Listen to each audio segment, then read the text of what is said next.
Apesar de ter uma técnica simples, a medida da pressão arterial precisa respeitar certos detalhes para que não ocorram erros nas medidas. O sigmomanômetro para os íntimos, ou aparelho de pressão, ele foi inventado lá no final do século XIX, lá nos anos 1800, e a técnica de medida ela foi aprimorada ao longo dos anos, sendo que hoje é um procedimento que a gente faz assim amplamente no meio médico, né? Mesmo não médicos sabem medir a pressão, enfermeiros, nutricionistas, enfim. Só que a gente precisa se atentar para alguns detalhes, tá? Para que a medida não fuja nem tanto para mais, nem para menos. Eu sou o Dr. Jean Fraia, fica aqui comigo que eu vou te explicar e te mostrar os 3 erros principais que as pessoas cometem, inclusive profissionais de saúde, na hora de medir a pressão. Erro número 1, medir a pressão com aqueles aparelhos portáteis de pulso. O ideal é sempre que a medida seja feita com os aparelhos de braço, porque são os aparelhos que são validados, tá? Eles têm um segmento maior na hora de fazer a medida da artéria. No caso dos de pulso, eles são muito pequenos e aí pegam uma parte pequena, obviamente, também da artéria e estão bem mais sujeitos a erros. O braço às vezes não fica muito estável. O erro ele pode ficar em torno de até 10 milímetros de mercúrio, ou seja, se a pressão normal, né, estivesse ali 12 para aquela pessoa, ou seja, 120 milímetros de mercúrio, o aparelho ele pode superestimar e colocar para 13, por exemplo, ou seja, 130. Então, Jean, mas eu só tenho esse aparelho. Tudo bem, você mantém as pilhas bem novas, ao aparelho de preferência sempre calibrado e sempre que você for medir, colocar o braço numa posição estável. Mas eu te deixo aqui uma recomendação fortíssima. Assim que possível, adquira um aparelho de braço.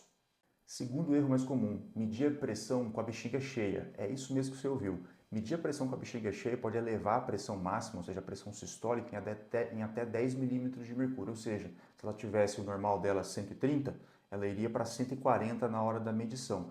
Por que isso, Jean? Porque qualquer desconforto para o corpo, mesmo uma bexiga cheia, vai fazer o coração acelerar um pouco, né, liberar um pouco de hormônios de estresse, porque querer ir ao banheiro e ficar segurando vai gerar um estresse, ainda que pequeno, para o corpo, e isso pode mascarar a medida da pressão no momento que você for fazer a aferição ali.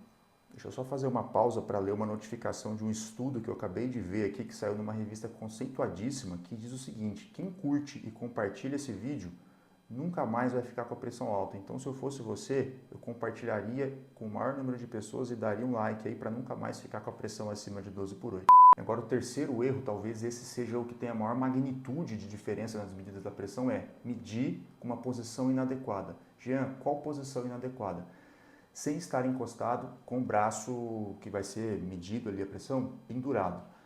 A diferença pode ficar em torno de 5 até 15 milímetros de mercúrio da pressão sistólica, ou seja, da pressão máxima. Então é preciso as costas estarem apoiadas no encosto, não pode, por exemplo, ficar em um banco ou sentado, por exemplo, numa maca de exame, e nem com o braço pendurado, tá? Solto ao lado do corpo. Ele precisa estar apoiado, seja numa cadeira, num braço do sofá, para que também a medida não se altere. Então o corpo ele precisa estar relaxado. E outro, as pernas precisam estar com os pés apoiados no chão e também as pernas descruzadas. Então, para finalizar, o tratamento, para que ele seja feito de forma adequada e os ajustes também sejam feitos de forma assertiva, as medidas precisam estar adequadas, né, seguindo todas essas instruções que eu mostrei aqui. Então, se você gostou desse vídeo, compartilha lá no grupo da sua família, me siga também no Instagram, estou todos os dias por lá, tirando dúvidas nas caixinhas de perguntas e até o próximo vídeo. Tchau!